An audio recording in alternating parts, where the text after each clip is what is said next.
오늘도 복된 주일을 허락하신 하나님께 감사합니다. 오늘은 주연절 후 세 번째 맞는 주일입니다. 이제 다 같이 자리에서 일어나셔서 경건한 마음으로 2024년도 1월 셋째 주 주일날 일부 예배 하나님께 드리겠습니다.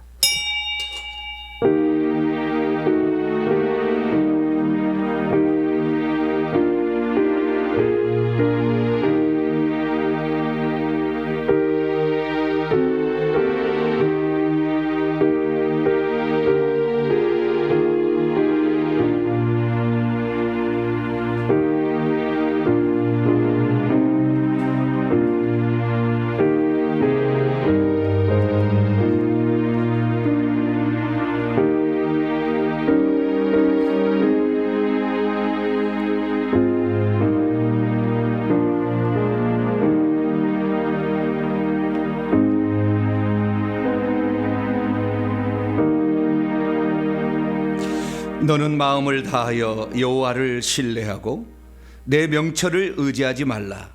너는 범사의 그를 인정하라. 그리하면 내 길을 지도하시리라.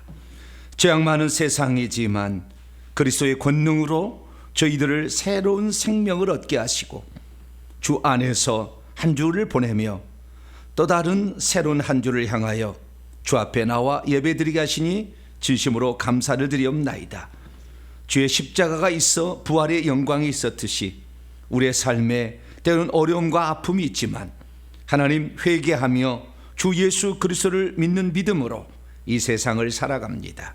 하나님 아버지, 오늘도 주 앞에 왔사오니 하늘에서 간 신령한 복을 우리에게 더하여 주시되 생명의 그 능력이 넘쳐나는 복된 시간 되기를 원합니다. 몸과 마음을 모두어서 주님을 예배하기를 원하오니 오셔서 우리의 예배를 기쁘게 받아 주시옵소서. 우리 주 예수 그리스도의 이름으로 기도하옵나이다. 아멘. 찬송가 42장입니다. 거룩한 주님께 찬송하도록 하겠습니다.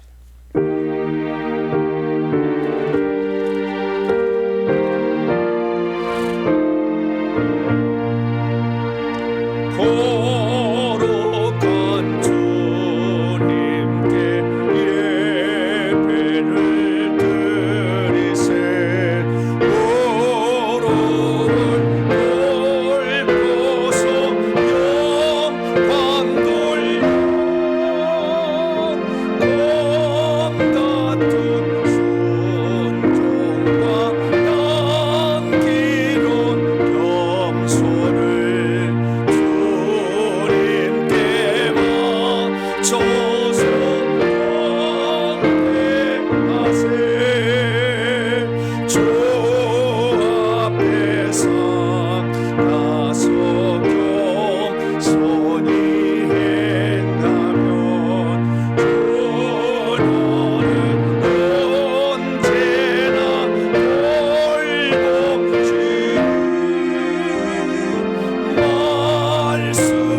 하나님 앞에서는 아무도 의인이라고 말할 수 없습니다.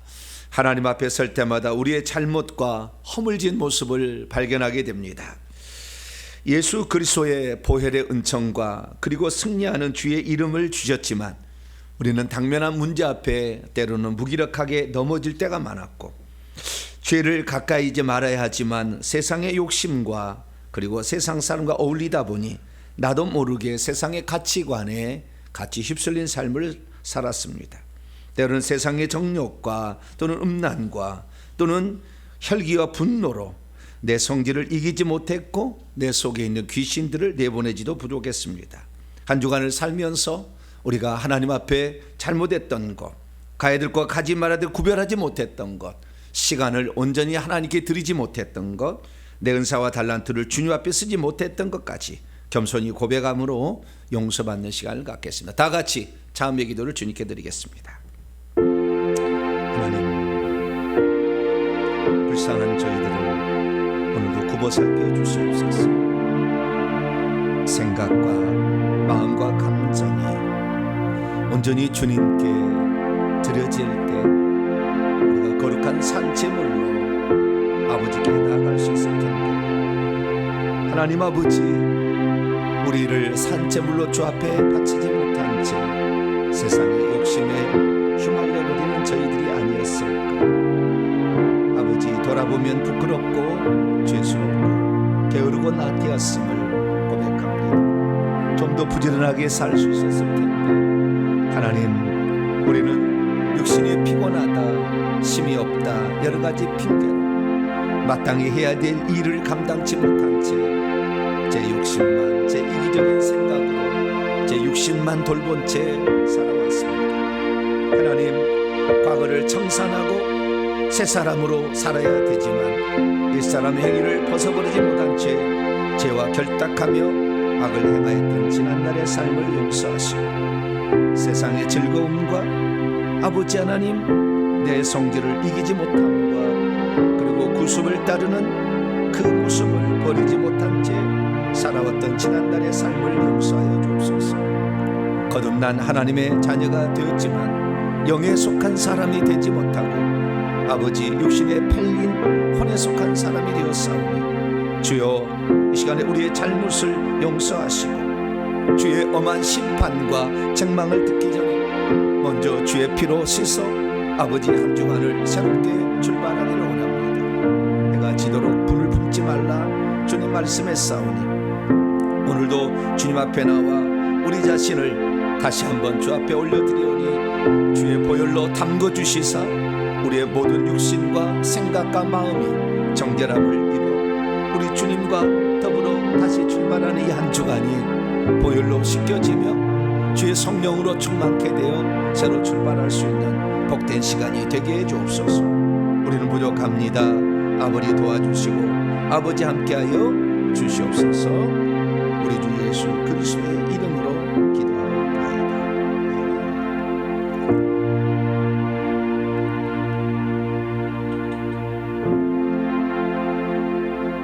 사랑하는 성도 여러분, 하나님은 우리 모두가 우리 자신의 모순과 허물을 거짓없이 고백할 때 용서를 베풀어 주십니다. 여기 우리가 고백한 모든 죄를 용서하시마 약속하신 하나님의 말씀이 있습니다. 내가 진실로 진실로 너희에게 이르노니 내 말을 듣고 또 나 보내신 이를 믿는 자는 영생을 얻었고 심판에 이르지 아니하나니 사망에서 생명으로 옮겼느니라. 이 말씀에 근거하여 우리가 고백한 모든 죄가 용서받음을 확신합니다. 아멘. 감사의 찬양 드립니다. 영원히 찬양하리 찬송하도록 하겠습니다.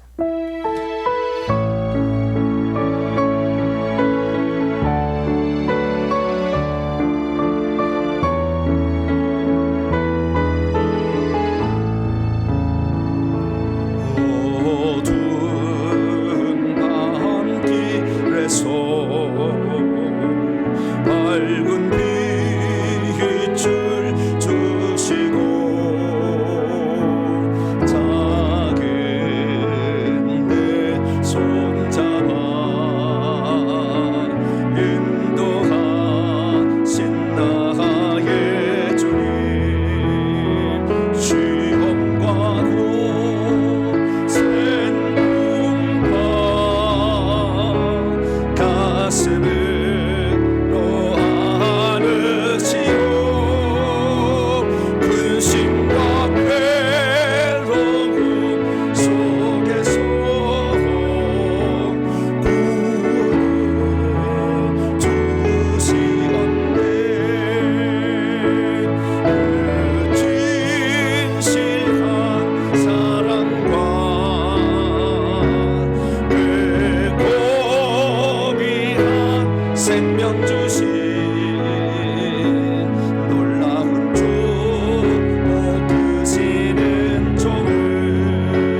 계속했네. 인자한 주의 음성 나의 마음에 들리오. 그의 위대하신 그 뜻을 확실히 알게 하네. 진실한 사랑과 고귀한 생명 주신 놀라운 주, 오 크시는 종을 늘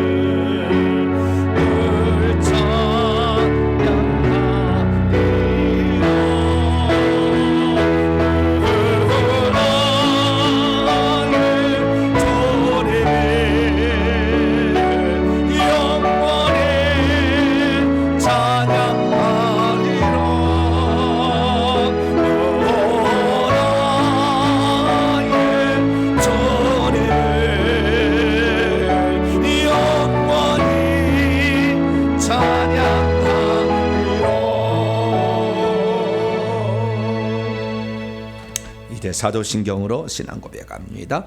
나는 전능하신 아버지 하나님 천지의 창조주를 믿습니다. 나는 그의 유일하신 아들 우리 주 예수 그리스도를 믿습니다.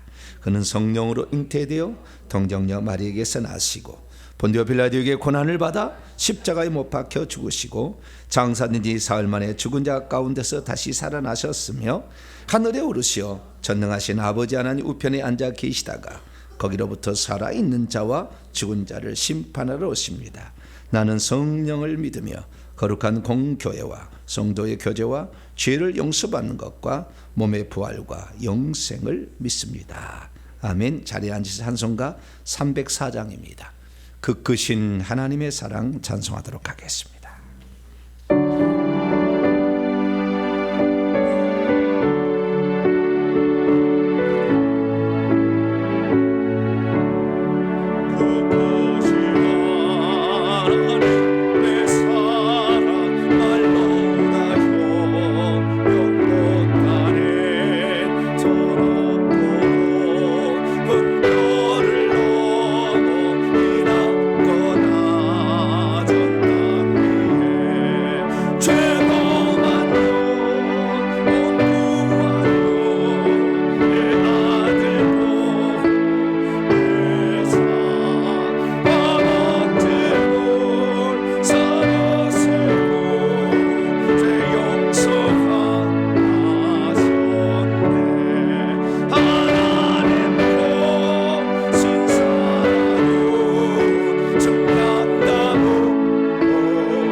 오늘 우리에게 주시는 하나님 말씀입니다. 오늘 우리에게 주시는 하나님 말씀 에베소서 3장 17절 상반절입니다. 에베소서 3장 17절 상반절.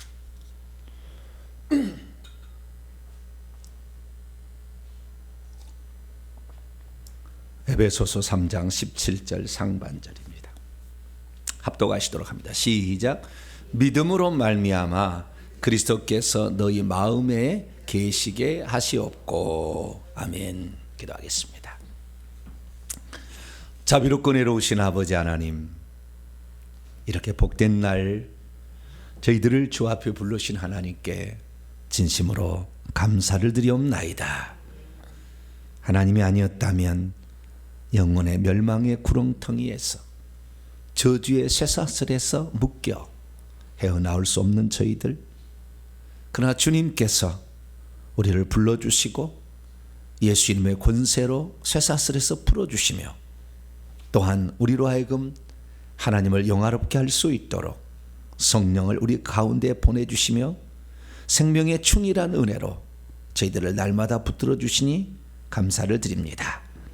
하나님께서 우리에게 주신 놀라운 은혜로 이 세상을 충분히 이겨나갈 수 있도록 은총을 베풀어 주시며 오늘도 주일을 맞이했사오니 하늘에 속한 신령한 놀라운 양식을 저희에게 내리사 저희로 하여금 영원히 생명 없고 힘 얻는 복된 시간 되기를 원합니다.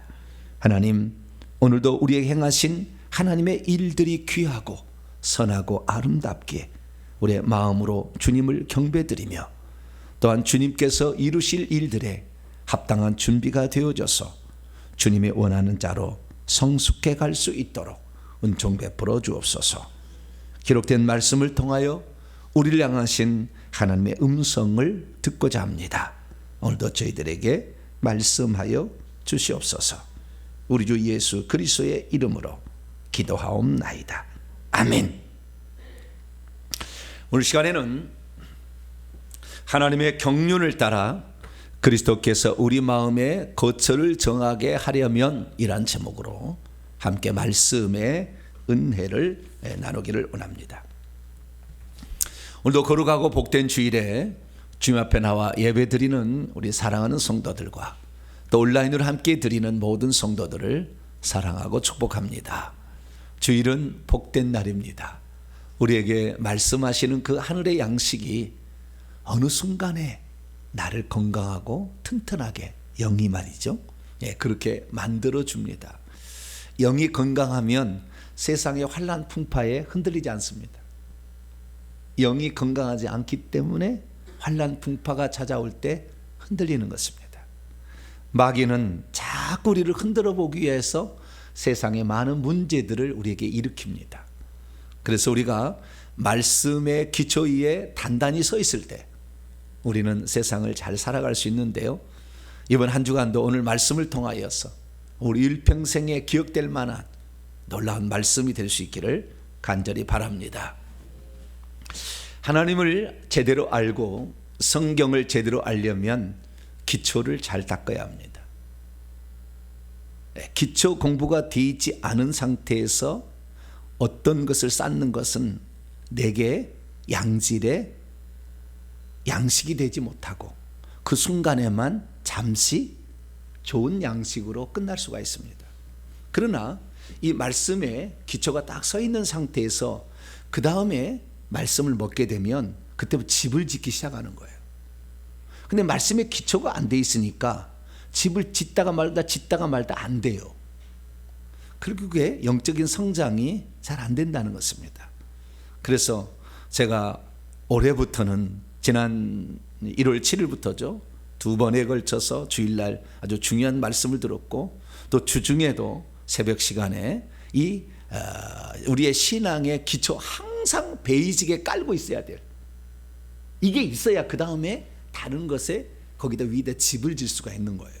근데 이게 잘 안 되면 집이 잘 안 지어져요. 제가 이것을 수도 없이 경험했기 때문에 아는 거예요.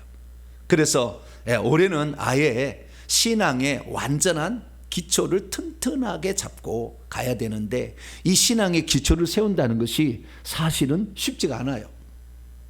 상당히 어려운 거예요. 그래서 이것을 알기까지는 제가 하는 설교를 잘 못 알아들었으면 2번, 3번을 들으세요. 그리고 성경을 찾아보세요. 밑줄을 그으세요. 그러면서 공부를 계속 하셔야 됩니다. 그래서 우리의 생각을 영에 두어 가지고, 이 말씀이 영의 양식이기 때문에 이것을 딱 새겨놔야 그 다음부터는 흔들리지 않는 삶을 사는 거예요. 제가 다른 사람보다도 흔들리지 않게 살 수 있었던 것은 그 신앙의 기초를 제가 잘 다졌기 때문에 그래요. 처음에 믿었을 때. 그래서 이 신앙의 기초를 제가 올해 들어와서 지금 계속 지금 말씀을 해드리고 있는데요. 이 신앙의 기초는 결국에 좀 어려운 단어지만 하나님의 경륜에 대해서 제가 말씀을 드리고 있는 거예요. 그래서 이 경륜, 하나님의 경영 계획이죠. 그래서 하나님의 경륜이라는 말을 성경에서 많이 나오지는 않습니다. 그러나 이 경륜이라는 말이 아주 중요한 단어라는 것입니다. 하나님께서 만물을 짓기 전에 세우신 하나님의 위대하고도 원대한 경영 계획이 있었다는 거죠. 그 뜻에 따라서 천지 만물을 창조하시고 인간을 창조하셨다는 거예요. 그리고 나중에 천국도 창조해 가시는 거예요. 그런데 이 경륜이라는 게 뭐냐? 오이코노미아라는 것은 오이코스 집이라는 것과 노메오 짓다라는 말이에요. 관리하다도 관리하다. 그래서 집을 관리하다라는 뜻에서 온 건데, 이것이 그래서 청지기 직분이라 이렇게 번역하는 데도 있고, 어쩐 데는 분배라고 번역하기도 합니다. 디스펜세이션. 영어로 보면은요, 이 경륜을 디스펜세이션이라고 나옵니다. NIV 성경을 보니까요, 하나님의 것을 우리 인간에게 분배해 주려는 계획, 이것을 하나님의 경륜이라는 것이죠. 그러니까 하나님께서는 당신의 것을 우리에게 주시기 위하여 어떤 원대한 계획을 세우셨다는 것입니다. 그래서 그럼 무엇을 우리에게 주시려고 했을까? 성경 전체 66권을 다 찾아보니까 딱 2가지예요. 하나는 당신의 생명을 우리에게 분배하려고 했었던 것이고, 또 하나는 천국을 우리에게 기업으로 분배해 주려고 그랬다라고 알 수가 있게 되는 것입니다. 하나님께서는 당신의 생명을 우리에게 분배해 주려고 당신의 생명을 담을 수 있는 그릇으로 지었으니, 이것이 하나님의 형상과 모양대로 지었던 그 창조의 과정이라고 설명할 수 있습니다. 그래서 인간을 하나님을 담을 수 있는 그릇으로 창조하신 뒤에 하나님의 생명을 담을 수 있도록 생명나무 앞에 그를 두셨습니다. 그런데 이 생명나무 앞에 가서 그 생명을 따먹기 전에 하늘의 원수 하나님의 대적인 사탄 마귀가 뱀 속에 들어가서 하나님께서 먹지 말라고 한 선악과를 먼저 따먹게 하고 말았죠. 아담과 하와가 결국에 이 하나님처럼 된다는 거짓말에 속아서 그 선악과를 따먹음으로, 선악과를 따먹게 되면 결국에 정령 죽으리라, 사망을 받게 된다는 그 경고가 있었음에도 불구하고 그걸 따먹어서 결국에 인간은 사망을 받아들이게 됐어요. 그런데 육체가 죽기 전에 하나님께서 이 사람을 생명을 살릴 수 있는 여자의 씨, 장차 태어날 그리스도를 통하여 구원 계획을 다시 세운 겁니다. 그래서 우리 주님께서 우리의 죄를 대신하여 죽으시려고 하나님께서 육신을 오셨으니 입고 오신 그분이 예수 그리스도다. 그래서 그 예수 그리스도께서 우리에게 오셔서 먼저 우리 죄값을 대신해서 죽으셔가지고 우리가 죄값을 받아서 영원한 둘째 사망에 들지 않도록 하신 다음에 진짜 하나님의 생명을 분배하고 하나님의 천국의 땅을 주시기 위한 계획에 들어갔으니, 바로 예수 그리스도께서 생명 주는 영이 되셔가지고 부활 승천하신 다음에 마지막 아담은 생명 주는 영이 되셔가지고 성령으로 믿는 자들 속에 들어오시게 된 거죠. 그래서 믿는데 어떻게 들어오느냐? 예수님이 육체를 가지고 있으면 육체를 뜯어먹어야 되잖아. 그 뜯어먹으면 몇 사람만 뜯어먹으면 끝나는 거니까 그 육체를 뜯어먹는 것이 아니라 그 육체의 모든 것들을 그대로 신성 안에 다시 포함시켜서 부활하셔서 영이 되신 다음에 생명 주는 영이 되셔가지고 그 영을 주시되 이 영을 바람처럼 호흡처럼 주셨어요. 그래서 예수님께서는 부활하신 후에 제자들에게 나타나셔서 숨을 불어넣으셨습니다. 창세기 2장 7절에 하나님께서는 그 영혼의 껍데기를 그 아담에게 주었는데 이번에는 생명을 집어넣으셨어요. 숨을 불어넣으시면서 성령을 받으라. 이거 성령은 생명 주는 영이죠. 그래서 누구든지 호흡처럼 마시면 그분을 받아들이게 되면 그 성령이 우리 안에 들어오게 되는 것입니다. 그래서 성령이 우리 안에 들어오게 되면 생명을 가지고 들어오기 때문에 우리는 그 생명이 분배가 이루어지는 과정에 속하게 되는 겁니다. 그러면 생명이 우리에게 들어왔다는 것을 어떻게 표현하느냐? 성경은 거듭남이라고 표현한다는 거죠. 하나님의 생명이 분배돼서 나에게도 주어졌다는 거예요. 이제 성령을 통해서. 그래서 우리가 거듭난 사람이 되는 것입니다. 그러면 우리가 거듭나는 것으로 그러면 우리가 모든 게 끝났느냐? 많은 성도들이 내가 예수 믿고 하나님 자녀가 되었으면 이제 끝이다 이렇게 생각하는데 그것은 하나님의 분배의 시작이에요. 시작. 왜? 예수님께서 요한복음 10장 10절에 내가 온 것은 양으로 생명을 얻게 하고 더 풍성하게 얻도록 하기 위해 오셨다. 그러니까 하나님의 생명은 단지 내 영 속에 받아들이는 것으로 생명을 얻은 것으로 끝나는 것이 아니라 그 생명이 풍성해져야 된다는 거죠. 우리 모든 전 존재의 모든 영역에서. 그런데 많은 사람들이 예수 그리스도를 믿어서 자기 안에 생명을 받아들이는 것으로, 생명을 받아들였다는 것도 잘 모르는 사람도 있어요. 그냥 내가 예수 믿고 있다 이렇게 생각하지 생명이 내 안에 들어왔다고 생각지 않은 거예요. 왜? 내 영을 사용할 줄 몰랐고 영과 접촉하는 걸 모르기 때문에 내 영 속에 성령이 들어왔는지 생명이 들어왔는지도 모르는 거죠. 그냥 나는 믿고 있으니까 이 믿음만 배반하지 않으면 나는 천국 갈 수 있어 이렇게 생각하는데 사실은 우리 속에 생명이 들어가는 거예요. 제가 왜 예수 그리스도를 이렇게 가지고 귀신을 쫓아낼 때 강하게 쫓아낼 수 있느냐? 내 속에 생명이 있다는 것을 저는 완벽하게 믿고 체험하기 때문에 그러는 거예요. 감히 어디 건드리냐 이렇게 얘기할 수 있는 거죠.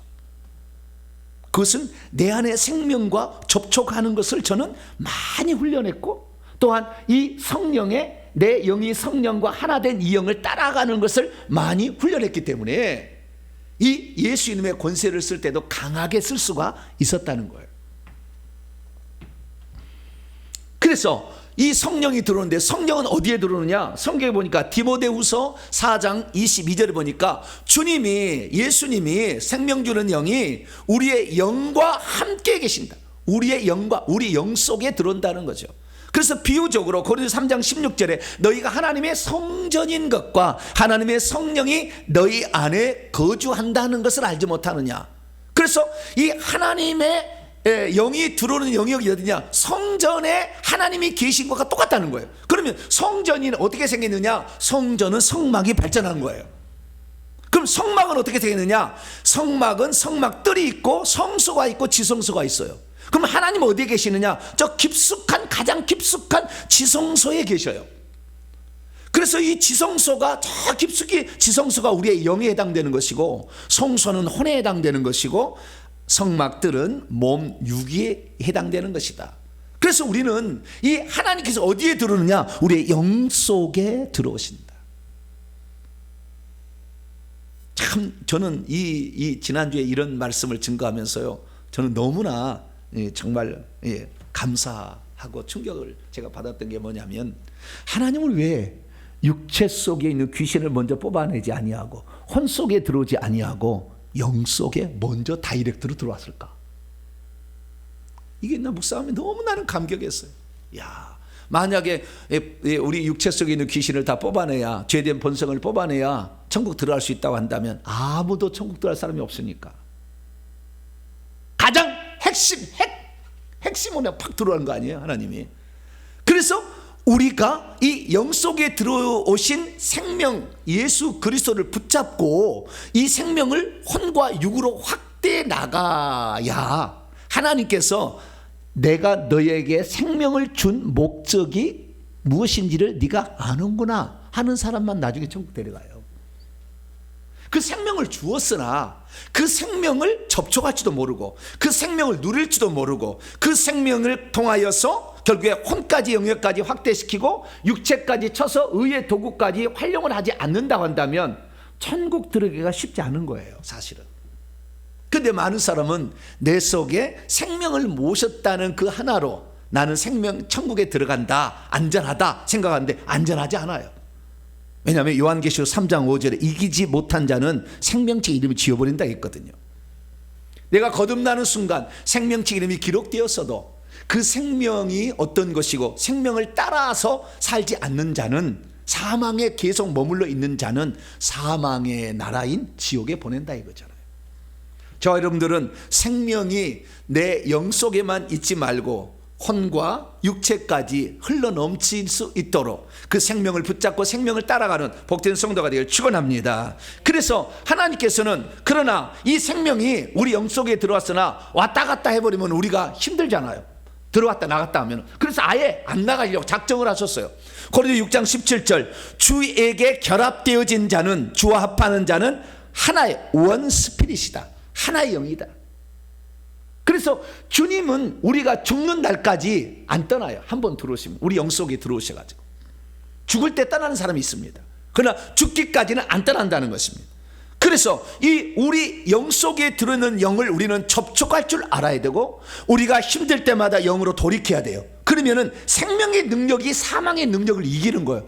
할렐루야. 그래서 예수님께서는 요한복음 11장 25, 26 나는 부활이요 생명이니 나를 믿는 자는 죽어도 살겠고 무릇 살아서 나를 믿는 자는 영원히 죽지 않는다. 우리의 사망의 기운이 우리를 힘들게 한다 할지라도, 어둠이 우리를 힘들게 한다 할지라도 생명이 그걸 이길 수 있도록 빛은 어둠을 이기듯이 그 원리를 우리에게 주신 거예요. 그래서 부활의 능력, 부활의 효능으로 우리는 사망의 기운이 온다 할지라도 이겨낼 수 있는 거예요. 할렐루야. 그래서 나중에 그 생명이 죽으라면 이 순교를 할 수 있는 거예요. 죽음이 와도 걱정이 안 되는 거예요. 그래서 하나님의 이 생명 분배의 과정을 봤더니 생명은 영에 들어오고 혼에 퍼지고 육체까지 장악할 때 비로소 하늘에 속한 사람이 된다라는 것을 말해주고 있습니다. 이것이 바로 생명 분배의 과정이고, 그 다음 과정은 이 생명 분배를 따라서 자신의 영 속에 들어오신 성령의 인도를 따라 혼을 부인하고 혼을 거절하고 그리스도의 이 생명으로 그 혼까지 내가 주님을 따라가게 되고, 그리고 육체까지 복종을 시킨 자들, 그래서 육체 속에 귀신을 쫓아낸 자들은 땅을 기업으로 줘요. 얼마만큼 이 생명의 영토를 확장시켰느냐에 따라서 천국에서 우리가 살 집의 크기와 영토의 크기가 정해지는 거죠.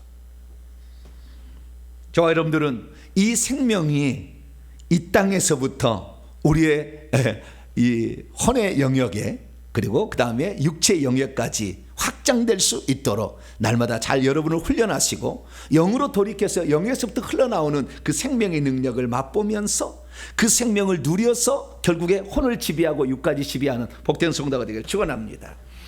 그래서 우리가 이 생명이 영에 들어왔다고 해서 끝난 게 아니라 이제 시작인 거죠. 할 수 있도록 우리에게 생명의 능력을 집어넣은 거예요. 내게 능력 주시는 자 안에서 내가 모든 것을 할 수 있도록 아예 큰 능력을 우리에게 준 거예요.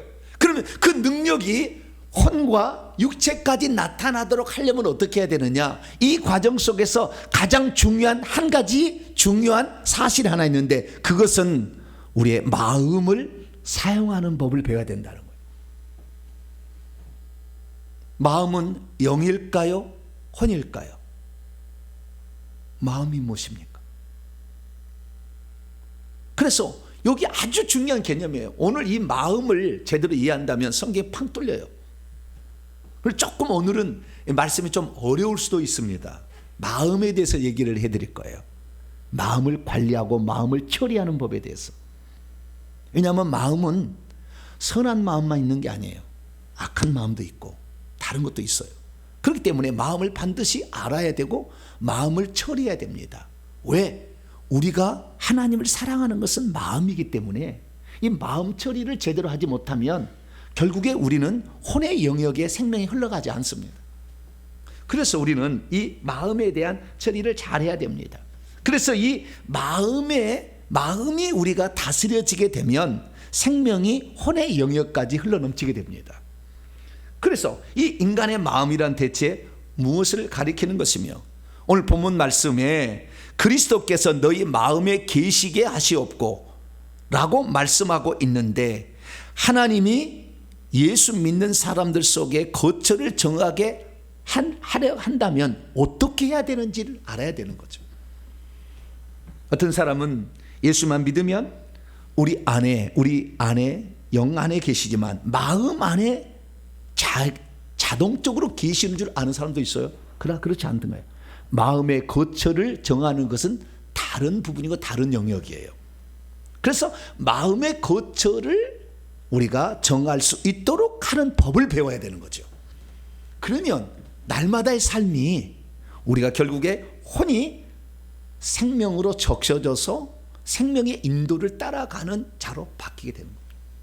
오늘 그 방법 오늘 잘 제대로 한번 파가셔가지고 이 원리를 계속 적용하다 보면 내가 결국에 하나님의 표현, 그리스도의 표현이 되어버려요.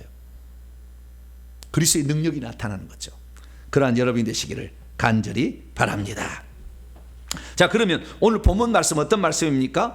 바울이 에베소 교회 성도들을 향하여 기도하기를 믿음으로 그리스도께서 그들 마음의 거처를 정하게 해달라고 하나님께 기도했다는 그런 내용입니다. 아니, 지금 이 편지는 에베소 교회 성도들에게 보내고 있는데 그리스도께서 마음에 지금까지 거처하지 않았다는 겁니까? 왜 이런 기도를 드리고 있죠? 누구든지 주 합한 자는 하나의 영이라고 해서 이 영과 내 영이 분리될 수 없다고 하는데, 그러면 마음에는 그리스도가 거주하지 않는 사람도 있다는 뜻일까요? 대체 어떻게 하면 그리스도께서 우리의 마음에 거주하신다, 거처를 정하실 수 있는 것일까요? 만약 끝내 그리스도께서 우리 마음에 거처를 정하시지 못한다면 우리는 결국 어떻게 되는 것일까요? 그리스도인들에게 물어봅니다. 당신 마음속에 그리스도가 있습니까? 그러면 대부분 있다고 말합니다. 왜냐하면 우리가 예수를 영접할 때 하나님 우리를 사랑해서 우리는 죄인이어가지고 우리는 죄를 져가지고 하나님으로부터 떠나서 영원히 멸망할 수 없는데 하나님께서 그 아들을 보내가지고 예수님을 우리 마음에 보내셔가지고 우리 죄를 십자가에서 죽게 했으니 그분을 우리의 마음속에 모시면 우리의 죄가 용서를 받고 하나님 자녀가 돼서 천국에 들어갑니다. 예수님을 마음속에 모시렵니까? 물어보잖아요. 예수님을 마음속에 모시렵니까? 그러면 예수님 모시고 제사함 받고 하나님 자녀가 되기를 원합니다. 그러면은 저를 따라서 하나님 저는 죄를 지었어요. 예수님께서 내 죄를 위해서 돌아가신 감사해요. 예수님 내 마음속에 들어오세요. 저도 많이 이렇게 했죠. 그래서 이렇게 예수님 어디 계십니까? 그러면은 내 손을 이렇게 펴라고요. 예수님 어디 계십니까? 제 마음속에. 어디 계세요? 제 마음속에. 3-4번입니다. 예수님 어디 계세요? 제 마음속에. 그래서 우리 마음속에 예수님 들어왔다고 했잖아요. 그런데 오늘 본 말씀은 에베소 교회 성도들 그렇게 바울이 3년 동안 심혈을 기울여서 가르쳤고 신학교를 세워서 많은 목회자를 배출한 그 성도들이 마음속에 그 성도들을 향한 기도가 마음속에 그리스도께서 거처를 정하게 하시기를 기도했다는 것은 없는 사람도 있다는 거잖아요. 그렇기 때문에 우리의 마음에 주님께서 거처를 정하는 문제는 그냥 말로 내 마음속에 있다 해서 되는 것이 아닌 거예요. 이걸 알아야 되는 거예요. 거처를 정하고 있는지 없는지를 알아야 되는 거죠. 고린도서 13장 5절에 그리스도께서 너희 안에 계시는 줄을 스스로 알지 못하느냐, 그렇지 않으면 너희가 버리운 자니라, 이렇게 얘기하잖아요. 그래서 그리스도께서 내 안에 거처를 정하게 하시는 다라는 말의 의미가 뭐고 어떻게 하면 그렇게 할 수 있는지를 우리가 알아야 된다는 거죠. 그래야 거기서부터 모든 것이 출발하는 거예요. 그리스도께서 우리 마음에 자정하고 계신다는 말의 의미는 대체 무엇일까요? 오늘 본 말씀은 사도 바울이 로마 감옥에 AD 62년 63년경에 갇혀 있었을 때에 보낸 옥중서신 가운데 하나인 에베소서의 말씀인데요, 그 중에서 에베소 성도들을 위한 기도 가운데 한 부분입니다. 바울은 이렇게 기도했습니다. 14절부터 19절까지 나오는 거예요, 이 기도문이. 그 중에 중간에 들어간 겁니다, 오늘 본문은. 이러므로 내가 하늘들과 땅 위에 있는 각 가족에게 이름을 지어주신 아버지 앞에 무릎들을 꿇고 빕니다. 그분의 영광의 부요함을 따라 그분의 성령을 통하여 너희의 속사람, 영이죠, 영을 능력으로 강건하게 하시기를. 영이 강건하게 돼야 된다는 거예요. 왜? 영 속에 성령이 들어왔으니까. 두 번째, 믿음을 통하여 그리스도께서 너희의 마음들 안에, 복수해, 너희 마음들 안에 거처를 정하시기를 또 원한다. 영이 영 속에 들어오는 것이 이제는 마음에까지 확장되어서 그리스도께서 마음의 영역까지 거처를 정해서 거주하시도록 하기를 원한다. 그리고 너희가 사랑 가운데 뿌리가 박히고 기초가 이제 굳어지게 되면, 그렇게 되면 능히 모든 사람들과 함께 지식을 능가하고 있는 그리스도의 사랑을 체험하게 될 것이고, 그 사랑의 넓이와 길이와 높이와 깊이가 어떠함을 깨닫게 될 것이며, 그래서 하나님의 모든 충만한 것으로 너희에게 충만케 되기를 간구한다 라고 기도하고 있습니다. 근데 여기 중간 단계에 보니까요, 첫 단계는 영이 강건하게 되는 단계, 두 번째는 마음에 그리스도께서 거주하시는 단계, 그 다음에는 그 그리스도께서 당신의 사랑을 펼쳐나가는 단계, 이렇게 나간다고 말하고 있다는 것이죠. 믿음이 있어도 그리스도께서 어떻게 거처를 정하시는지를 잘 모르면, 그리스도께서 자기 안에 거처를 정하지 않으시는데도 자기 안에 그리스도께서 계신다고 생각할 수 있습니다. 믿음이 있어도 그리스도께서 어떻게 거처를 정한지를 잘 모르면 믿기만 해도 그리스도께서 자기 안에 거처를 정하신다고 착각할 수 있습니다. 믿음이 있어 그리스도께서 어떻게 거처를 정하시는지 잘 모르면 마음의 거처를 정한다는 말 자체를 몰라서 어떻게 마음에 그리스도께서 거주하게 하는지를 잘 모릅니다. 믿음이 있어 그리스도께서 어떻게 거처를 정한지를 잘 모르면 예수님을 믿기 전에 가지고 있던 악하고 부패하고 더러운 마음을 그대로 갖고 있어도 그리스도께서 내 속에, 내 마음에 거처한다고 생각할 수 있습니다. 믿음이 있어도 그리스도께서 어떻게 자기의 거처한지를 잘 모르면 그리스도를 마음에 계시지 못하게 함으로 말미암아 불신자와 똑같은 삶을 살고 있는데도 자신은 천국에 갈 것이라고 착각을 합니다. 믿음이 있어도 그리스도께서 어떻게 거처를 정한지를 잘 모르면 죽을 때에 자기 안에 들어오셨던 생명 주는 영이신 그리스도께서 떠나버린다는 것을 생각하지 못합니다. 그러므로 우리 성도들은 그리스도께서 우리의 마음에 거처를 정하실 수 있도록 확보해 나가는 복된 성도가 되길 축원합니다. 이렇게 돼야 우리의 인생이 달라지고 환난 풍파에 흔들리지 않아요.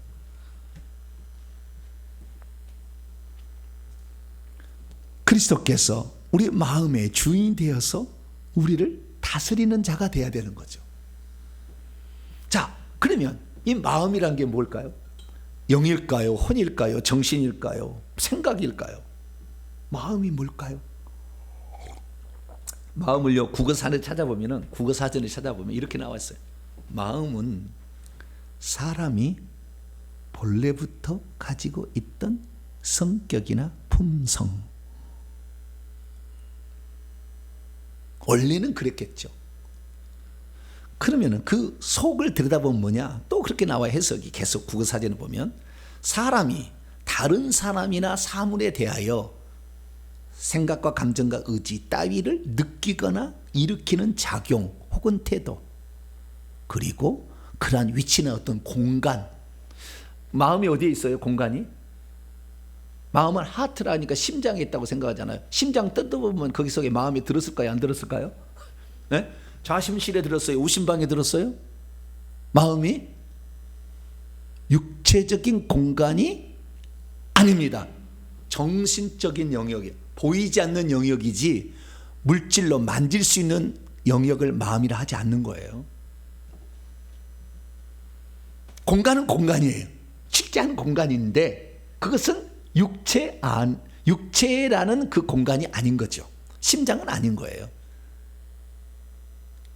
자, 그러면 이 마음이 대체 무엇인지를 알려면 이 마음이 어떤 기능을 수행하고 있는지를 알면 마음이 뭔지를 알 수가 있겠죠. 근데 놀라운 사실은 마음은 인간만 갖고 있는 게 아니었어요. 하나님도 갖고 있어요, 마음을. 창세기 6장 6절에 보니까 하나님이 노아홍수 직전이에요. 땅 위에 사람 지으셨음을 한탄하사 마음에 근심하시고. 하나님도 뭘 가지고 있어요? 마음을 가지고 있어. 창세기 18장 5절에 하면은 천사도 마음을 가지고 있어요. 이 아브라함 앞에 여호와와 두 명의 천사가 나타났는데 그들에게 말합니다. 내가 떡을 조금 가져오리니 당신들의 그 마음, 사람 형상을 입고 나타났어요. 당신들의 마음을 상쾌하게 하셔. 그러니까 하나님과 천사도 마음을 다 가지고 있다라고 지금 말하는 거예요. 빌립보서 2장 5절 보면은 너희 안에 이 마음을 품으라 곧 그리스도 예수님도 마음을 가지고 있다 그 말이에요. 그래서 이 마음이라는 것은 인간만 가지는 것이 아니라 하나님도 갖고 있고 천사도 갖고 있다. 근데 그 천사 중에서 선한 천사는 원래 하나님이 창조한 선한 것을 계속 유지하겠지만 귀신들은 악한 마음으로 점철되어 있는 존재예요. 귀신들은 일반 천사는 선한 마음으로 점철되어 있는 영적 존재죠. 근데 사람은 뭐냐? 두 가지가 다 있어요. 타락해서 두 가지가 다 있어. 원래 창조된 것은 선하게 창조되었으나 그러나 귀신을 받아들임으로 마음이 부패하고 타락해 버렸거든. 그러니까 이 마음은 두 가지 인간이 마음이 항상 있는 거예요. 내가 어떤 가난한 사람이 내가 도와줘야 말해야 돼. 이때 마음이 흔들리잖아요. 도와줄까 말까 도와줄까. 마음이 안 흔들려요, 여러분? 그런 게 있잖아요. 그래서 이 마음은 두 마음이라 이러기도 하고 저러기도 하고. 내 동생이 아프다. 그러면은 오늘 이게 바쁜데 가야 돼 말아야 돼. 가야 돼 말아야 돼. 자꾸 이렇게 우리가 마음은 두 마음이 있잖아요. 그래서 이 마음에 대해서 하나님도 갖고 있고 천사도 갖고 인간도 갖고 있다는 거예요. 그러면 이 마음은 영하고는 어떤 차이가 있을까요? 우리의 혼하고는 어떻게 차이가 있을까요? 자, 제가 구별을 지금부터 해줍니다. 마음은 영이라고 말하기는 어렵지나 영도 포함하고 있어요. 자, 어떻게 내가 설명하냐면 그러나 영이라고 말하기는 어려워요. 자, 보세요. 영이라는 것은 아까 제가 얘기했습니다마는 성령께서 우리 속에 들어올 때 영 속에 들어온다고 했어요? 마음 속에 들어온다고 했어요? 영 속에 들어온다고 했죠. 그러니까 영을, 하나님을 받아들이는 기관은 영이다 이렇게 할 수 있어요. 그래서 디모데후서 4장 22절에 주께서 내 영 안에 내 영과 함께 계시기를 원한다. 영이라는 것은 하나님을 받아들이는 기관이다. 딱 정의를 내리시면 됩니다. 그러면 마음은 뭐냐? 예수님이 가르쳐 주셔서 마음이 뭔지를 예수님께서 뭐라고 가르쳐 줬느냐? 구약 성경을 인용하면서 가르쳐 줬는데요. 어떤 서기관이 질문을 했습니다. 뭐라고 질문했느냐? 내가 어떻게 하면 영생을 얻어 막 질문했더니 그 중에서 또 질문하기에 뭐라고 하냐면은 모든 계명들 중에 지켜야 될 첫째 계명이 무엇입니까? 물어봤어요, 예수님께. 그랬더니 예수님께서 답을 해주셨어요. 계명은 첫째는 이것이니 둘째는 이웃을 사랑하라는 거예요. 첫째는 이것이니 이스라엘아 듣고 있으라 주 곧 우리 하나님은 유일한 한 분이신 주님이시라. 그러므로 너는 네 마음을 다하고 네 마음을 다하고라는 너의 온 마음이에요.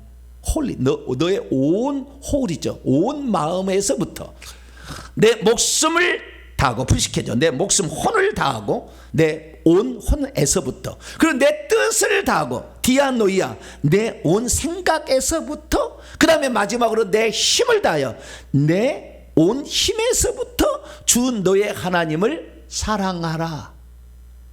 마음은 뭐한 개냐면요 하나님을 사랑하는 기관이에요.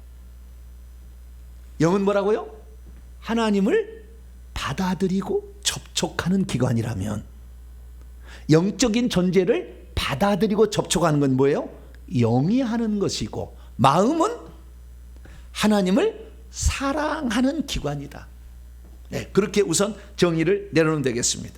그래서 하나님을 사랑하는데 하나님을 사랑하도록 하나님께서 처음에 마음을 지은 거예요. 우리 보이지 않는 어떤 그 영역에 속해 있지만 그 마음을 지었는데 하나님을 다 사랑하는 게 아니요. 왜냐하면 하나님을 사랑하지 않는 놈이 악의 씨를 뿌려버렸어. 선악과를 통해서. 그래서 우리의 마음이 그때 악해져 버렸고 부패해져 버렸고 더러워져 버렸어요. 아담과 하와가 그때 선악과를 따먹으면서 하나님을 사랑했다면 하나님 말씀을 들었어야 돼. 계명을 지켰어야 되는데 안 지켰잖아요. 그것은 십계명 이전에 주신 계명이잖아요. 선악과 먹지 말라라는 그 계명이었잖아요. 근데 그걸 안 들었잖아요. 그래서 창세기 6장 5절 보니까 이 선악과를 먹은 인간을 보니까 그의 마음에 생각하는 모든 상상들이 다 악해져 버렸어. 마음이. 디모데후서 3장 8절 보시니까 그 마음이 부패해졌어. 냄새나고 더러운 것으로 이렇게 부패해져 버렸다. 그리고 디도서 1장 15절 보면은 더럽고 믿지 않는 자들에게는요 그 마음이 더럽다는, 더러운 걸 택한다니까. 그래서 이 인간의 마음이 결국에 어떻게 됐습니까? 원래는 선하고 깨끗하게 창조되었으나 악해져 버렸어. 부패해져 버렸어. 더러워져 버렸어요. 그래서 우리의 마음을 그대로 낳고 있을 때 우리의 마음이 어떤 쪽을 택하느냐, 사단 쪽을 택하느냐, 하나님 쪽을 택하느냐는 항상 중간 단계에 있는데 워낙 죄된 육신이, 귀신이 우리 육체 속에 강하기 때문에 우리의 마음은 늘 그쪽으로 뺏겨. 돈 안 쓰고 싶어. 굳이 안 하고 싶어. 힘들고 안 하고 싶어. 육체를 편하게 놀고 싶어. 안 하고 싶어. 예? 토요일 날 나와서 청소를 하라니까 아유 그 먼 거리에서 이 가까운 사람들이 좀 청소를 가지 나같이 먼 사람들이 청소를 어떻게 가. 주일날 한 번 가려면 2시간씩 걸리는데 이런 사람들 오고 싶어서 안 오고 싶었겠어요? 마음이 하나님을 사랑한다는 마음도 있지만 또 뭐예요? 또 다른 마음이 또 있잖아요. 왔다 갔다 하는 거예요. 그러면 마음의 본질은 무엇일까요? 성경이 가르쳐주는 마음이란 대체 무엇일까요? 성경에서 가르쳐주는 마음이라는 것은 마음은요 한 가지만 있는 게 아니었어요. 복수로 나와요. 마음들로 나와. 오늘 본문 말씀 보면은요 믿음을 통하여 그리스도께서 너희 마음들 안에 거처를 정하기를 원한다. 마음이라는 게 한 가지 어떤 것을 말하는 게 아니에요. 생각만 얘기하는 게 아니에요. 어떤 여러 가지 다양한 것이 합쳐진 개념이다 라는 사실을 알 수 있어요. 그래서요 성경을 다 찾아보니까 마음은 4가지 기능을 수행하고 있어요. 4가지 영역이 있는 거예요. 마음이라는 게. 첫 번째는 뭐냐면은 마음은 생각하는 기관이라 이렇게 나옵니다. 네, 생각하는, 사고하는 기관이다. 그래서 사고하는 기능을 가지고 있고, 두 번째는 감정을 느끼는, 기쁘고 즐겁고 슬프고 기쁘고 좋아하고 싫어하고 이런 감정을 느끼는 것이다. 그 다음에 마음은요 선택하고 결정하는 의지도 가지고 있어요. 그리고 마지막으로 이것이 옳은 것인지 그른 것인지를 판단하고 책망하는 그 4가지 기능을 수행하고 있어요. 그런데요 찬찬히 보게 되면 이것이요 사람의 마음이라는 것이 혼이 생각과 감정과 의지, 이걸 잘 모르면 이전 설교를 들어보세요. 자, 혼이라는 게 사람의 혼이 있는데 이 혼이 뭐예요? 생각과 감정과 의지, 자기 자신을 말하는 거죠. 생각과 감정과 의지에다가 영에 속한 것에는 양심이 들어가 있어요. 그러니까 마음으로 사랑한다라는 것은 감정, 혼의 감정이 아주 중요하잖아요. 사랑한다는 것은. 그런데 그 사랑한다는 것은 생각이 들어가고 의지적으로 표현이 되는 거잖아요. 그래서 이 사람의 마음은 생각, 감정, 의지와 영의 양심이에요. 그런데 놀라운 사실은 천천히 보세요. 잘 들어보시오. 오늘 아주 잘 들어보셔야 돼요. 아까 마음은 악해질 수도 있고 부패해질 수도 있고 더럽도 있다고 했잖아요. 그래서 우리의 인간의 보이지 않는 영역, 그것이 영과 혼이고요. 보이는 영역은 육체예요. 그런데 보이지 않은 영역 가운데 영이 있고 혼이 있는데, 혼의 모든 것은 얼마든지 부패될 수 있겠죠. 이것은 혼은. 영은 어떻게 돼요? 부패가 될 수 있는 영역이 한 가지가 있어요. 그래서 하나님을 예배하는 건 부패가 안 돼. 그냥 하나님이 직접 계시를 받은 이것도 부패가 안 돼. 뭔만 양심이 더러워질 수 있다니까요. 자꾸 죄를 짓는 것을 보면 당연히 죄를 지어도 죄인지 아닌 게 양심이 무뎌져 버려. 양심이 화인 맞아가지고. 그래서 요 네 가지는 부패할 수 있는 영역이에요. 이것들이 어떻게 해요? 계속 부패된 상태로 남아있으면 결국에 생명은 영 안에 있다가 죽는 날 사라지는 거예요. 이 부패된 양심, 부패된 생각, 부패된 감정, 부패된 의지가 변화되어서 그리스도의 마음으로 바뀌어야 되는 거예요. 그래야 마음이 우리가 하나님을 온전히 사랑하게 되고, 하나님을 사랑해야 첫째 계명을 지켜야 천국에 들어가잖아요. 그래서 온전한 하나님의 사람이 될 수 있다라는 것을 말하고 있는 것입니다. 그래서 제가 성경을 찾아보니까요, 첫째, 이 마음은 생각을 가지고 있어. 히브리서 4장 12절 보니까 마음의 생각들과 의도들을 판단해. 하나님 말씀이 마음의 생각도 있고 그 다음에 의지도 있다는 것이잖아요. 마태복음 9장 4절 보면 예수께서 그의 생각을 아시고 이르시되 너희가 어찌하여 마음의 생각을 가지고 있다. 악한 생각을 하느냐. 부패되어 있어, 서기관과 바리새인들이. 그래서 생각을 가지고 있다는 것이고, 두 번째, 감정도 가지고 있어요. 요한복음 16장 22절 보니까 너희 마음이 기쁠 것이요 그 기쁨을 빼앗을 자고, 마음이 기쁘기도 하고, 요한복음 16장 6절에 보니까 마음의 근심도 하고, 기쁘고 슬프고 즐겁고 행복하고 이런 것들을 느끼는 게 뭐예요? 마음에서 또 그렇게 하더라는 거예요. 그래서 세 번째는 뭐냐? 옳고 그름을 판단하고 죄를 책망하는 의지적인 영역을 가지고 있더라는 거예요. 이것은 양심이고, 그건 양심이고, 의지적인, 선택하고 선택하지 않은 것이냐라는 의지. 그래서 육체와 마음에 원하는 것을 선택해서 한다는 거예요. 그 육체 쪽을 따라가니까 죄를 지어서 본질상 진노의 자녀로 바뀌는 거예요. 그럼 우리는 마음은 의지를 굳세게 가져야 되는 거죠. 이것을 말해주고 있는 거예요. 그럼 마지막으로 양심은 영의 한 기관인데, 이 영의 양심도 더러워진다는 거예요. 자꾸 죄를 짓다 보면 무뎌져 버린다는 거예요. 그래서 마음에 그리스도의 피로 뿌림을 받아가지고 악한 양심에서 벗어나서 참된 마음으로 하나님께 나아가야 된다. 이렇게 히브리서 10장 22절에 말씀하고 있는 거예요. 요한서 3장 20절에서 21절 보니까 우리의 마음이 우리를 책망할 것이 없다면 온전한 자다. 하나님 앞에 정말 담대히 나가서 기도응답도 받을 수 있다. 이런 것을 우리에게 말해주고 있는 것입니다. 그렇기 때문에 결국에 우리는 마음은 정리한다는 것은 뭐냐? 마음은 하나님을 사랑하기 위하여 만들어진 기관인데, 이 마음은 생각과 감정과 의지 플러스 양심이 결합되어서 하는 거다. 그러나 이것을 얼마든지 타락해서 하나님 쪽으로 안 갈 수 있는 영역들이요. 이 부패된 것들을 우리가 바꿔야 돼. 그럼 어떻게 바꿀 수 있느냐? 하나님 바꾸는 방법은 유일하게 하나님이 마음속에 들어가서 그 마음까지도 들어가가지고 먼저 영속에 들어가서 생명을 공급한 다음에 마음의 영역까지 차지하게 되면 새 마음이 된다는 거예요. 그래서 구약의 BC 585년에 에스겔 선자가 뭐라고 예언을 했느냐? 하나님께서 장차 너희들을 이 바빌론 포로에서 다시 고국으로 돌아가게 만들 것인데, 어떻게 해서 만드는 거냐? 맑은 불로 너희를 뿌려서 너희를 정결하게 만들고, 모든 더러운 우상숭배, 부정과 우상숭배로부터 너희를 정결하게 해서 깨끗하게 해서 너희를 돌아가게 할 텐데, 그러려면 어떻게 되냐?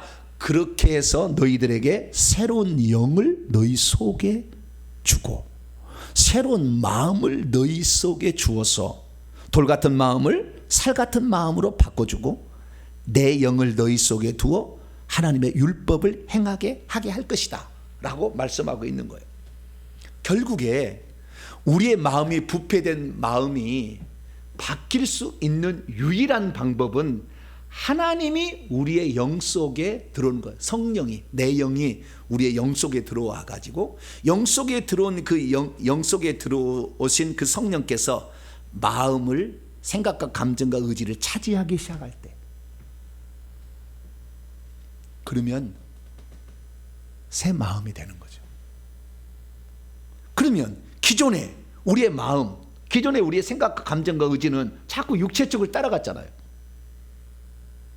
그래서 주의 말씀은 뭐라고 얘기하느냐? 그 혼을 부인해야 된다는 거예요. 혼을 부인해야 된다는 겁니다. 그래서 자기 자신을 부인하고 자기의 십자가를 지고 주님을 따라야 되는데, 누구든지 제 목숨 혼을 구원코자 하면 잃게 될 것이고 누구든지 나를 위하여 제 혼을 잃으면 찾게 되리라. 사람이 만일 온 천하를 얻고도 제 혼을 잃으면 무엇이 유익하리요? 사람이 무엇을 주고 제 혼과 바꾸겠느냐? 혼이 아주 중요하다는 건데 이 혼을 잃어버려야 주님의 혼으로 채워져요. 자, 보세요. 사람도 아까 뭐요? 영을 가지고 있잖아요. 예수님도 영을 가지고 있어.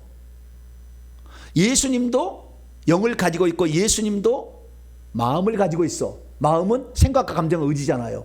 그런데 우리의 생각과 감정, 의지는 원래 타락해버렸어. 그래서 육체적으로 가. 그래서 주님께서 우리에게 영 속에 먼저 들어와서 영의 생명을 공급한 다음에 그리스도의 마음을 우리 속에 계속 흘려보내는 거예요. 주님이 그리스도의 마음을. 그러면 우리가 그리스도의 마음으로 내 마음을 바꿔버리면 새 마음이 되는 거죠. 그래서 내 마음이 그리스도의 마음으로 바뀌어야 돼. 그래서 빌립보서 2장 6절에 너희 안에 이 마음을 품으라. 곧 그리스도 예수의 마음이라 이렇게 얘기를 한 거예요. 그런데 이 마음이 바뀌려면 아까 생각과 감정과 의지가 혼이라고 했는데 이것이 자기 자신이에요. 자기 자신. 왜? 마태복음 16장 26절에 혼이 누가복음 9장 25절 보니까 자기 자신이라고 얘기해요. 자아야, 자아.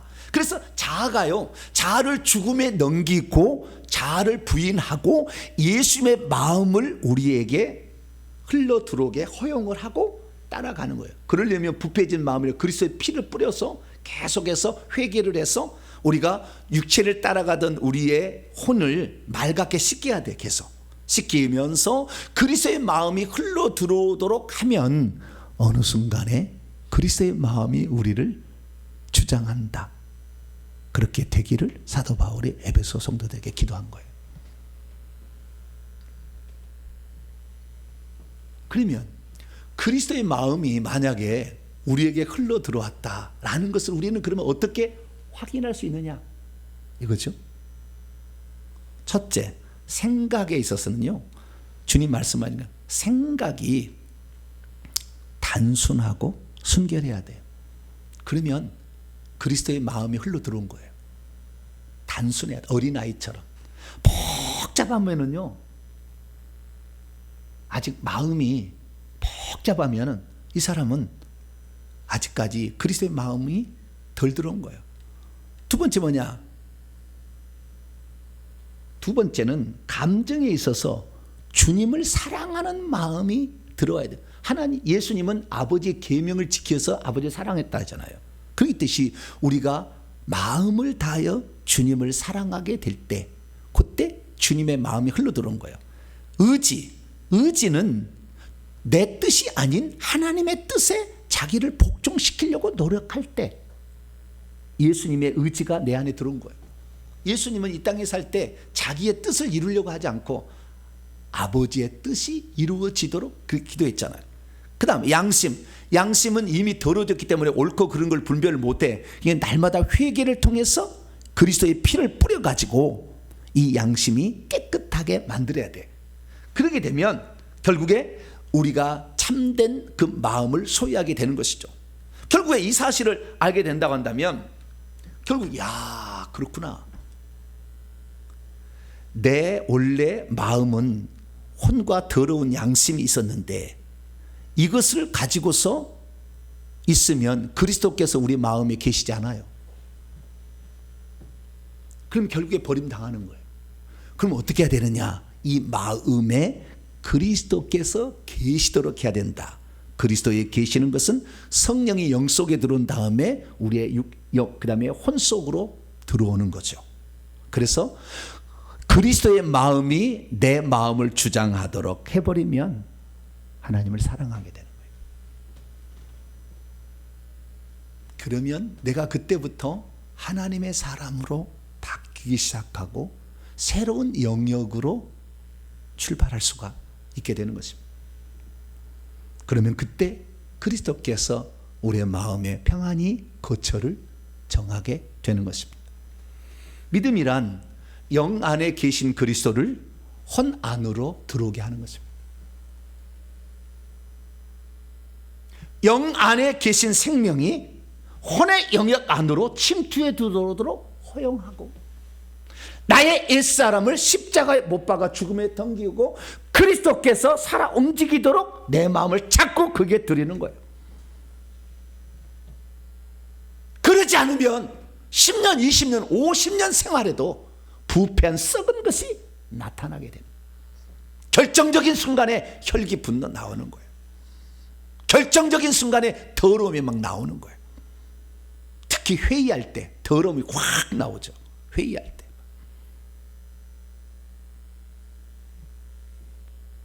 그래서 주님께서는 우리가 혼이 진짜 변화되어 있느니 어떻게 하느냐?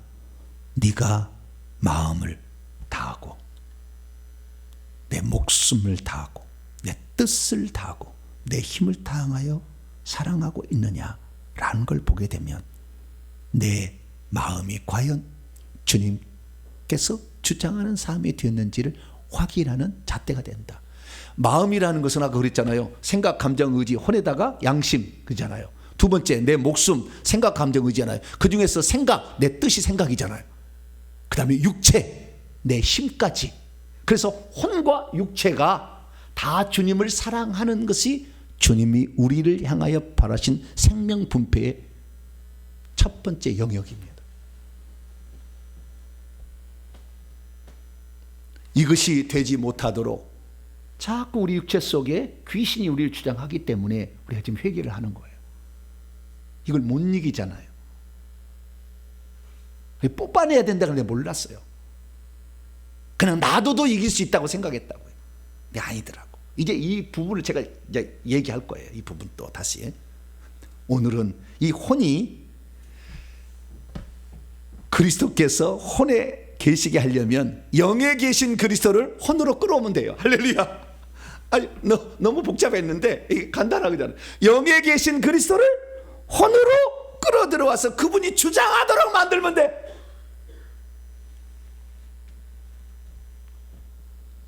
내 마음이 그리스도의 마음으로 적셔지면 되는 거예요. 그러려면 자꾸 우리가 영으로 돌이켜야 되고 영을 접촉하면서 그 영이 내 마음을 주장하도록 내 마음을 내드리는 거죠. 나의 사람은 십자가에 못 박고. 그러면 어느 순간에 결국에 내가 하나님의 생명이 내 혼에까지 적셔지는 이런 일들을 경험하게 되는 것입니다. 그러면 결국에 내 생각이, 내 감정이, 내 의지가 말로 표현이 되는데, 행동으로 표현하는데 예수님의 향기가 나기 시작해. 왜? 그리스도께서 그 마음을 주장해 버리니까. 그래서 그리스도의 형상이 속에서부터 나타나기 시작했는데 주의 영으로 말미암아서 그렇게 바뀐다는 거예요. 그러니까 우리 안에 계신 성령을 주의하고 이 성령과 접촉하면서 내 속에 계신 그리스도를 접촉하면서 내 혼에까지 그분이 들어오도록 날마다 허용하면서 그분을 따라가게 된다면 어느 순간에 내 혼이 그리스도를 표현해내는 상태로 바뀌어서 내 마음이 그리스도의 마음, 내 생각이 그리스도의 생각, 내 감정이 그리스도의 감정, 내 의지가 주님의 감정, 아니 의지, 내 양심이 주님의 양심이 되어버리는 그날이 오면 우리는 다른 사람들이 예수님의 향기가 납니다. 그렇게 말하는 거. 거기까지 도달하는 저 여러분 되시기를 간절히 바랍니다. 걸어가시는 하나님 감사합니다. 수많은 사람들이 마음이 무엇인가, 마음에 무엇이 되겠다고 하는데 바울 사도는 마음에 그리스도께서 안 계신 이도 있다고 말하고 있습니다. 어떻게 마음에 계셔야 하는 것인가 오늘 들었습니다. 이제부터 예전에 마귀를 쫓아가던 나의 옛사람의 그 마음은 십자가에 못 박고 영 속에 생명으로 들어오신 예수 그리스도의 마음이 나를 주장하게 하여 내 혼이 주님을 온전히 사랑하는 자 되게 해 주옵소서. 우리 주 예수 그리스도의 이름으로 기도하옵나이다. 아멘. 할렐루야. 아, 이거 어려웠네. 오늘은 두 번, 세 번 드려야 돼. 오늘 오후 찬양 예배 한 판의 설교가 더 있어요. 요거까지 들어야 돼요. 그러면은 확실해집니다. 자, 오늘 오후까지 들어야 돼요. 자, 오늘 지금 1편만 한 거예요. 자, 감사하게 시작. 주여, 하나님의 경륜에 따르면 우리의 영뿐만 아니라 우리의 마음에까지 하나님의 생명이 흘러가야 한다는 것을 알게 하시니 감사합니다. 주여, 인간의 마음은 아담의 범죄로 인해 악하게 되었고 부패되었으며 더러워졌다는 것을 알게 하시니 감사합니다. 주여, 오직 그리스도의 피와 성령의 역사로 우리의 마음은 정결케 되고 깨끗하게 될 때 하나님을 사랑하게 된다는 것을 알게 하시니 감사합니다. 주여, 우리의 영은 하나님의 생명을 받아들인 기관이지만 우리의 마음은 하나님을 사랑하는 기관이라는 것을 알게 하시니 감사합니다. 주여, 우리의 마음은 주 예수의 마음이 되어야 하나님을 사랑하게 된다는 것을 알게 하시니 감사합니다. 주여, 마음과 혼과 생각과 힘을 다해 주님을 사랑하지 못했나이다 용서해 주소서. 결단입니다. 시작. 주의 이제는 마음을 다해 주님을 사랑하겠습니다. 주의 이제는 회개하여 깨끗한 마음을 소유하겠습니다. 주의 이제는 내 마음을 성령께 드리겠습니다. 주여, 이제는 생명이 마음에까지 흘러가게 하겠습니다. 주여, 이제는 주 예수의 마음을 갖겠습니다. 명령하셔 봅니다. 시작. 이제까지 나로 하여금 악하고 부패하고 더러운 마음을 새롭게 갖지 못하게 방해한 악한 영들은 떠나가라. 이제 내가 예수 이름으로 명하노니 마음을 새롭게 함으로 변화를 받아 하나님을 기쁘시게 하려는 것을 막는 악한 영들은 결과를 받아라. 내 영혼아 깰지어다. 내 영혼아 깰지어다. 마음을 새롭게 함으로 변화를 받아 주 예수의 생명이 마음까지 흘러 들어가게 할지어다. 핵심입니다. 시작. 하나님의 경륜은 생명 분배와 땅의 분배가 그 핵심이었구나. 하나님의 생명 분배는 영에서 시작되는 것이지만 그것은 마음과 혼과 그리고 육에까지 흘러가야 하는구나. 사람의 마음은 아담의 범죄에 악하게 되었고 부패되었으며 더러워졌구나. 사람의 마음은 예수의 피와 성령의 역사로 선해지고 생명이 부여되며 깨끗해지는구나. 내 마음인 생각과 감정과 의지가 그리스도의 생각과 감정과 의지가 되고 양심을 따라 행하게 될 때 우리의 마음이 비로소 주님을 사랑하게 되는구나. 마음으로 주님을 사랑할 때 우리의 혼의 영역까지도 예수 생명으로 충만케 되는구나. 아멘. 두 손 드리겠습니다. 그리스도께서 영에게만 계시게 하면 안 돼요. 영에 계신 그리스도를 혼에까지 모시고 와야 됩니다. 그래야 영광스러운 빛의 나라의 빛이 강하게 발산되는 사람으로 바뀝니다. 오늘 부패된 본성, 죄된 모습으로 썩은 냄새만 나는 그런 혼을 가지고 있다면 주님 회개합니다. 그리고 주님의 영으로 적셔 주시옵소서. 그리스도의 마음으로 내 마음이 충만케 해주옵소서. 기도함으로 그리스도의 마음이 내 마음이 될 수 있도록 해달라고 주 한 번으로 기도하겠습니다. 주여! 아버지 하나님, 수많은 사람이 예수 그리스도를 믿어서 자신의 영의 생명을 공급받은 것으로 모든 신앙생활이 끝난 것으로 생각하고 있습니다. 그러나 아버지, 예수 그리스도는 영에만 들어오셨지 마음에는 아직 안 들어온 상태라는 것을 깨닫지 못합니다. 그 마음이 아버지 악해졌고 부패해졌고 아버지 더러워졌음에도 불구하고 그대로 가지고 있으면서 신앙생활을 감당하니 10년, 20년, 50년을 살아도 마음이 틀어지면 아무도 그를 손댈 수 없는 아주 무지막지한 사람이 되어버립니다. 아버지 하나님, 마음에 그리스도께서 계시지 않기 때문에, 마음이 그리스도의 피로 적셔지지 않았기 때문에, 내 생각을 영에 돌이키지 않았기 때문에 아버지, 우리의 마음은 자꾸 아버지 옛사람의 마음에 머물러 있었던 것입니다. 하나님 아버지, 그리스도께서 영에만 계시지 아니하고 우리의 마음에 계시기를 소망합니다. 그리스도의 마음이 나의 마음이 될 수 있도록 내 자리를 내어드리기를 원합니다. 나의 옛사람을 십자가에 못 박고, 나의 옛생각을 십자가에 못 박고, 나의 옛생각을 십자가에 못 박고, 아버지 하나님 그리스도의 마음이 나를 주장하도록 나를 내어드리기를 원합니다. 아버지, 그래서 내 속에서 그리스도께서 내 영에 계신 그리스도가 내 혼에까지 들어와서 활동할 수 있도록 그리스도께서 내 마음의 거처를 정하시도록 날마다 아버지 저희들이 그런 자가 되게 하여 주시옵소서. 이러기 위해서는 내 생각을 내 의견을 내려놓고 아버지 주의 말씀을 따라서 아버지 성령이 나를 중화하도록 내가 영을 접촉하고 아버지 내가 영을 사랑하고 내가 영 안에 계신 성령 예수님을 사랑하고 아버지 그렇게 되어서 더욱더 우리가 성령으로 적셔지는 그런 사람이 되기를 원합니다. 몰랐습니다. 아버지 내 마음에 아버지 당연히 그리스도께서 거처를 정하고 있는 줄 알았습니다. 오 주여 용서하여 주시옵소서. 내 마음을 바꾸지 않으면 새 마음이 되지 않는다면 성령으로 우리의 마음을 바꾸지 않는다면 우리의 마음은 예전 그대로 남아있다는 것을 몰랐어요. 이제는 제대로 알았어. 내 마음을 그리스도의 마음으로 바꿔갈 수 있는 저희들이 되게 해주시옵소서. 오 주여 죄송합니다. 죄송합니다. 우리의 부끄러운 마음을 용서하여 주시고 우리의 잘못된 마음을 새롭게 하여 주시옵소서. 우리 주 예수 그리스도의 이름으로 간절히 기도하옵나이다. 아멘. 말씀을 마음에 새기면서 찬송가 266장입니다. 주의 피로 이룬 샘물 찬송하시면서 준비하신 예물 드립니다. 266장입니다.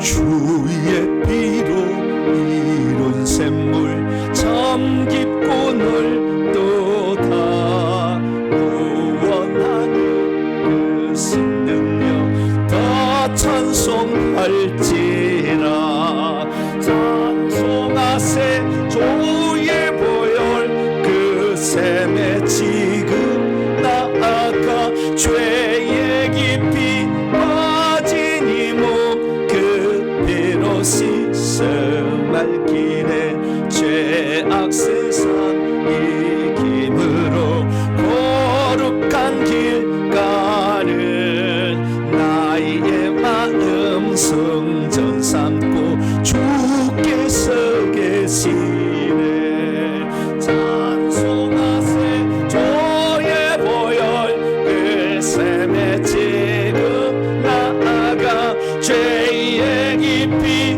빠진 이로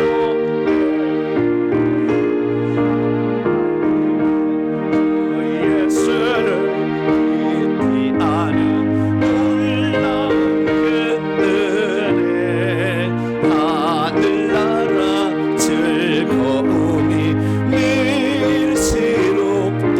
밀시롭도다 찬송하세 주의 보혈 그 샘에 지금 나아가 죄의 깊이 빠진 이몸 그 피로 씻어 맑히네. 할렐루야. 오늘은 사실 오늘 오후 찬양 예배 드리기 위한 전 단계 설교였어요. 영에 계신 그리스도를 혼의 안으로 모셔오는 방법은 오늘 오후 찬양 예배에 나와요. 실제적인 봐. 오늘을 이해하는 것은 오늘 이해를 하라고 그러는 거예요. 부패된 마음이었다. 원래 우리는 가만두면 계속 그 상태에 놓여 있다. 이걸 바꿔야 된다는 생각이 먼저 전환이 돼야 되거든. 아, 내가 이대로 안 되겠구나. 영에 계신 그리스도를 혼안으로 모셔와야 되겠구나. 요거 터득한 것이 오늘 말씀이에요. 오늘 오후의 말씀은 영에 계신 그리스도를 혼안에 모시는 실제적인 방법을 알려줄 거예요. 그러면 그 방법을 자꾸 쓰면 혼안에 주님이 들어오셔요. 그래서 예수의 마음이 되어버려. 그래서 그 방법은 오늘 오후 찬양 예배 때 더 계속 들으시기 바랍니다. 교회 소식을 전하겠습니다. 2023년 4년도 환경미화 아직도 빈칸이 있는데요. 좀 작성해 주시고 오늘까지 광고로 나가겠습니다. 성경 읽도 열심히 하시고 회개 기도문으로 열심히 회개하시기 바랍니다. 수요일 날은 골로새 강의, 엄청납니다. 이 골로새도 보니까 오늘 3강인데요. 하나님의 비밀인 그리스도와 그리스도에서 빗나가는 것들이라는 제목으로 함께 말씀의 은혜를 나누겠습니다. 다음 주 기도 순서대로 기도로 준비하시고요. 오늘 주일 식사는 300일 구역에서 해주시겠습니다. 다른 상은 참조하시기 바랍니다. 인사 나눕니다. 주님의 은혜가 여러분에게,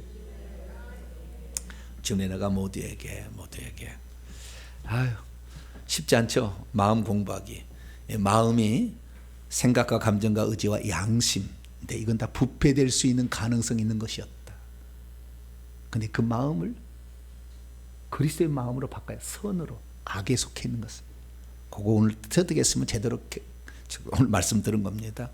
그렇게 될 때에 우리가 그리스도의 빛으로 바꿔진 만큼 천국에서 빛나는 존재가 됩니다.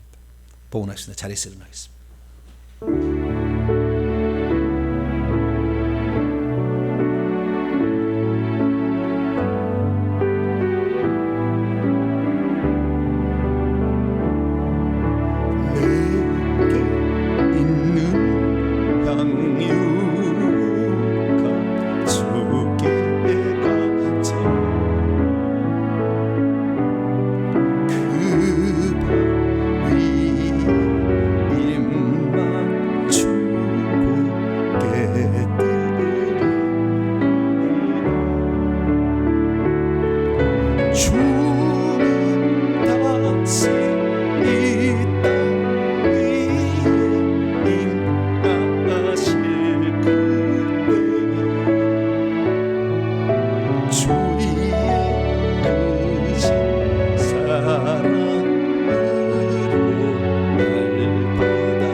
하나님, 그리스도께서 내 영에 들어와 계시지만 내 혼 안에 모시는 법을 몰랐습니다.